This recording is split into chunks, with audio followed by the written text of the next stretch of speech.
All right, we are here after the Strike Force event.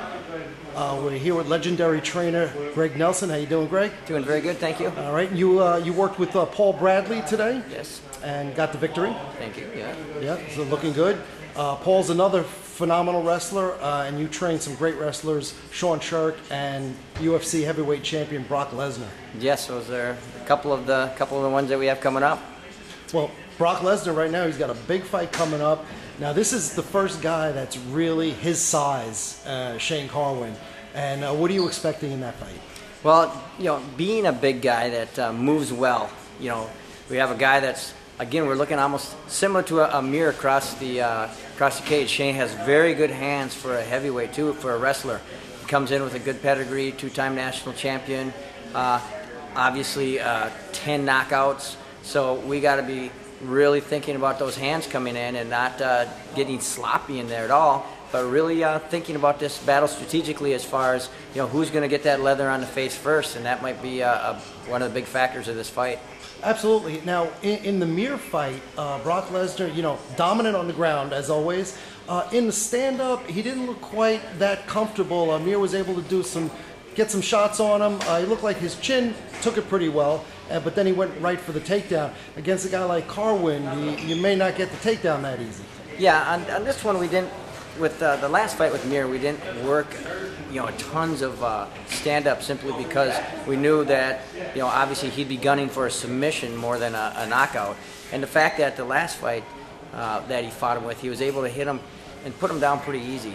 And so, obviously we were thinking, hey, this is going to be a battle on the ground. We got to defend those submissions and then go for our own attack on the ground. So that's where we put our focus. And, one thing I liked about Brock, he's got a nice straight right hand, and he was able to land that on Heath Herring. Are you working with him on not telegraphing his punches?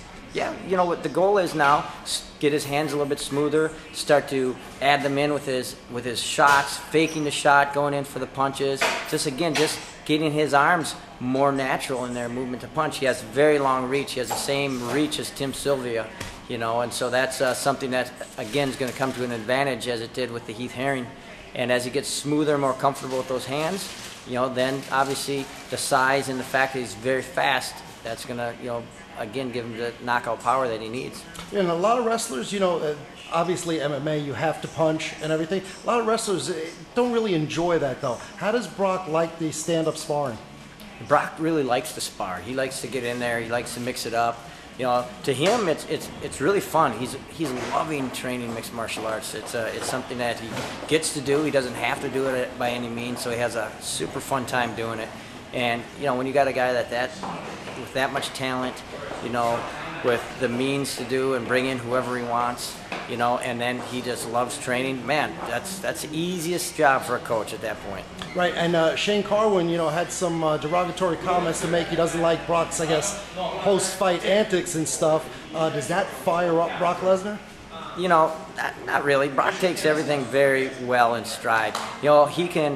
He can put on that act in a second, take it off in a second. And really that's what it is. Anybody who knows him off and outside the octagon would see that the guy's just a funny guy. He jokes around. He has a good time. When it's time to train, it's time to train. But afterwards, it's time to have some fun and lighten up a bit. Actually, I thought it was pretty funny. I mean, the comment on getting on his wife, I just thought it was hysterical. But, thinking about, coming from the WWE, he's been trained by the best to stir up a crowd, and that's exactly what he did. So what beer does he drink? Well, I guess whatever tastes good at that time. Right. And obviously the big fight everybody dreams about is a fight with Fedor. And what would Brock's game plan be with that?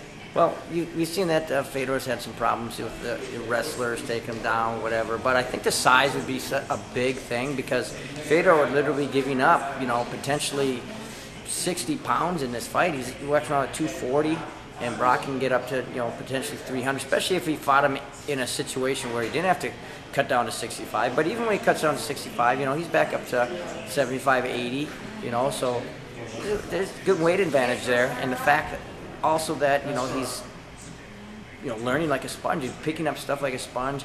He's getting better and better all the time. And I think that's what everybody says to fight him, they can't believe how fast he is. And I think that speed and the fact that he is getting better every fight is something that's, it makes for an interesting fight for sure, and that's the fight that everybody wants to see, obviously. But Brock is one of those guys that does not get ahead of anything. He doesn't even think about the fight with Fedor. He said it doesn't exist. What we have right now is a fight with Carwin, and that's all we worry about. Right. It would be interesting. Fedor is finally going to be fighting in a cage at Strikeforce, and it's going to be interesting if a big wrestler can take him down. Fedor's prone to cuts, and there's no elbows to the face to a ground opponent here at Strikeforce. In the UFC, somebody could land some elbows. Yeah, and that's a big thing. Even tonight, Paul gets used to training the elbows, and you could see him a couple of times like, nope, I can't do it. And that does make a big difference. Think of Crow Cop that first time he got in there and the elbows landed. It was like he was totally out of his element. He didn't know it, so that does make a difference. The fact that you can put someone against a cage, hold them there, and then really use that cage to your advantage. A lot of the guys who fight in the ring don't have to worry about that, and so, it does make a difference. And anybody that Brock really wants to fight, or is he just like focused on Shane and that's it? He focuses on Shane. Bottom line, he'll say, he's going to fight whoever he gets in front of him. But right now, he just focuses on one person, and that's Shane Carwin at this point in time. All right. Greg Nelson, great pleasure. Thank you very much. Thank you very much.